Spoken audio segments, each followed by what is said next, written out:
My 20-year-old sister demanded I move with my baby to an uninhabitable barn, but when I told her if she didn't like it, she could leave. The truth left her devastated, and now everyone says I was too harsh.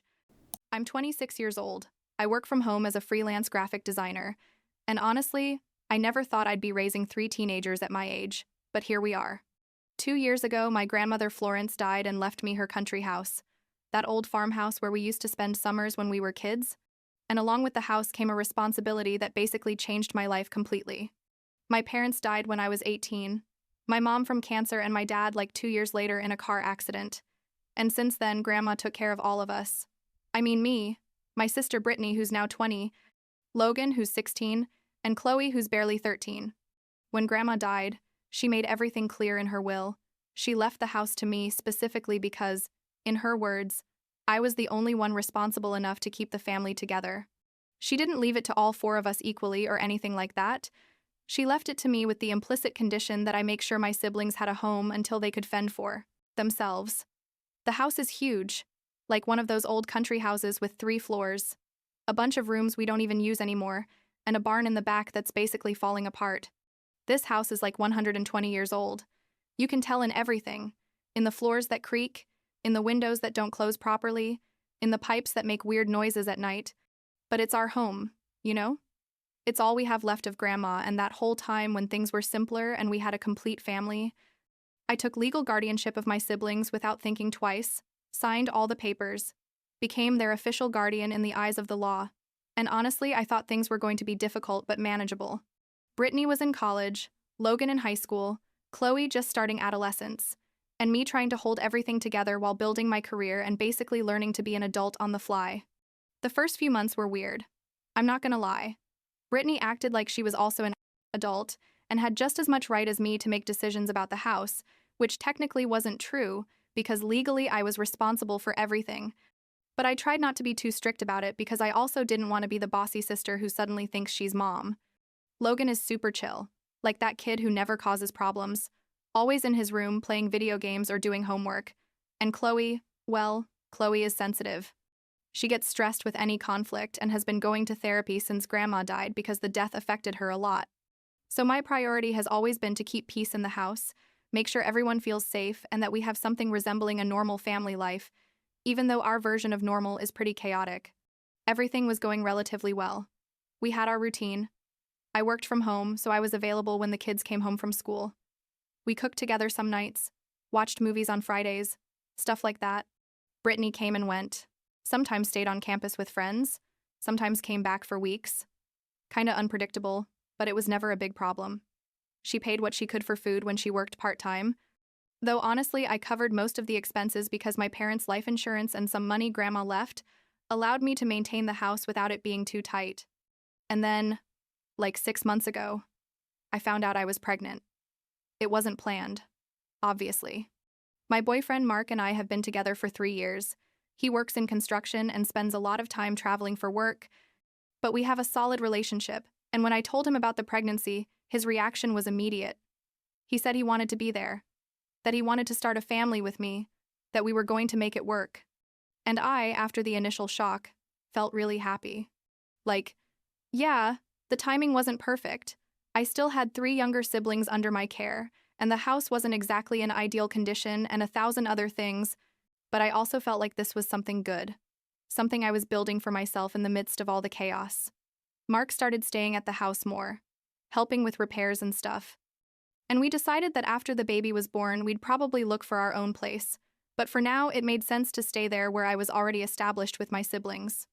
When I finally told my siblings, it was at a family dinner I prepared especially for the announcement. Logan said, "Cool. Congratulations," with that typical teenage indifference, but then gave me a hug. Chloe got excited and started asking questions about when the baby would be born and if she could help take care of it. And Brittany stayed completely silent for like 30 seconds before saying, "Are you sure that's a good idea?" with a tone that immediately put me on alert. I asked her what she meant by that, and she said she was just worried about how we were going to handle everything, that it was already complicated enough with 4 people in the house, that a baby would change the whole dynamic. I tried not to make a big deal of it, told her that Mark and I had everything figured out, that it wasn't going to negatively affect anyone, that the house was big enough. She just nodded, but I saw on her face that there was something else, something she wasn't saying. A week after that announcement, Brittany found me in the kitchen while I was making breakfast. She sat down on one of the island stools, like, very casual, and said, "I need to talk to you about something important." I thought maybe she was going to apologize for her initial reaction or that she wanted to talk about how we could make this work, but what came out of her mouth was completely absurd. She told me, very seriously, that she'd been thinking about the baby situation and had come to the conclusion that the fairest thing for everyone would be for Mark and me to move to the barn. To the barn. That barn that's literally falling apart? That has holes in the roof?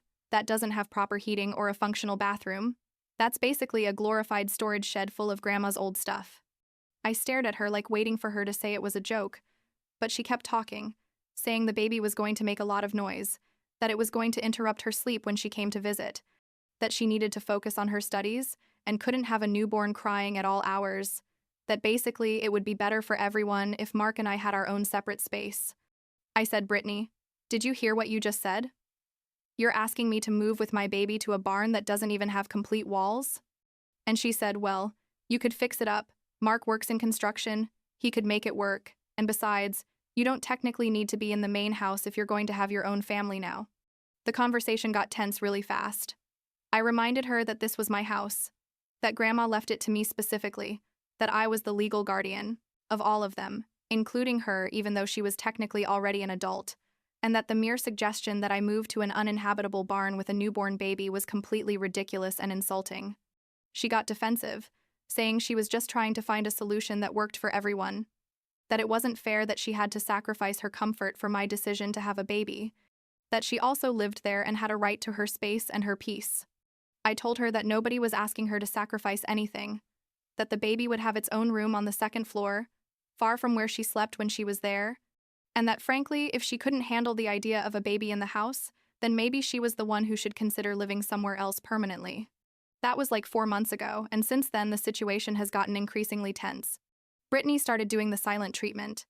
Like she arrives at the house and doesn't even greet me, goes straight to her room or out with friends, avoids being in the same room as me when possible. She started leaving her stuff all over the house as an act of rebellion or something, dirty dishes in the sink, clothes in the bathroom, basically behaving like a spoiled teenager even though she's 20 years old. And the passive-aggressive comments didn't stop. Like if I mentioned something about preparing the baby's room, she'd say, "Oh yeah, the room that's right above mine.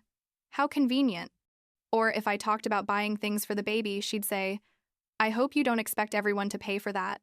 But the worst part is that this tension started affecting Logan, and especially Chloe.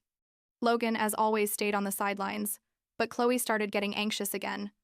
She'd ask me if Brittany was mad at me, if everything was okay, if the family was going to split up. Her therapist called me because Chloe had mentioned in session that the atmosphere at home was affecting her, that she felt like she had to choose sides between Brittany and me. And that broke my heart because the last thing I want is for the kids to feel like they have to deal with adult drama when they've already been through enough loss in their lives. One night we had planned to watch a movie together, like a Friday tradition we'd had for months, and everyone was there except Brittany. I sent her a message asking if she was coming, and she responded, "I'm busy. I don't think there's room for me there anyway." I decided enough was enough, went up to her room and knocked on the door. She was on her bed with her laptop, probably watching Netflix or something, and when she saw me, she rolled her eyes. I sat at her desk and told her, "We need to talk about this once and for all because I can't keep going like this, and you clearly can't either." I asked her directly what was really bothering her, because obviously it wasn't just the noise of a baby that hadn't even been born yet. She was quiet for a moment, and then everything came out. She said she felt like I was replacing the family we had, that the baby was going to be my priority and she and the others were going to be left behind. That it wasn't going to be her house anymore but the house of my new family with Mark and the baby, that basically she felt like I was leaving her behind, and she said it with tears in her eyes, like really vulnerable. And for a second I understood where all this was coming from. It wasn't just selfishness or being spoiled. It was fear and insecurity, and probably still unprocessed grief for Grandma and our parents. I told her, "Look, I get it. I know all this is weird and it's not what any of us planned, but this baby isn't replacing anything or anyone. You're still my sister, this is still your house as much as mine, and none of that is going to change." But I also need you to understand that I can't put my life on pause because you're afraid of changes. You know? We've all had to adapt to horrible things and move forward. And this, having a baby, is something good in the midst of all the chaos. You can be part of this or you can keep fighting it. But if you choose to keep creating conflict and affecting Logan and Chloe with your attitude, then honestly, you're going to have to consider if staying here is what's best for you. She said, "You're telling me to leave." And I said, "No. I'm telling you that if you can't accept the situation and behave respectfully, then yes. Maybe you need to find your own space where you can have the total control you clearly want. I'm not kicking you out, but I'm also not going to walk on eggshells in my own house or let your negativity poison the atmosphere for your younger siblings. The decision is yours." After that conversation, things calmed down a bit. I mean, Brittany stopped being so openly hostile, but it's not like suddenly everything became perfect. She stopped making comments as often, started cleaning up her stuff, even asked me a couple times how I was feeling with the pregnancy in an almost friendly way. I thought maybe we'd gotten past the worst of it, that she'd finally understood this didn't have to be a war. But then, like 3 weeks ago, she told me she'd decided to move out, that she was going to look for an apartment near campus with some friends, that it was time for her to have her independence anyway. Part of me felt relief. Honestly, I thought maybe that was best for everyone.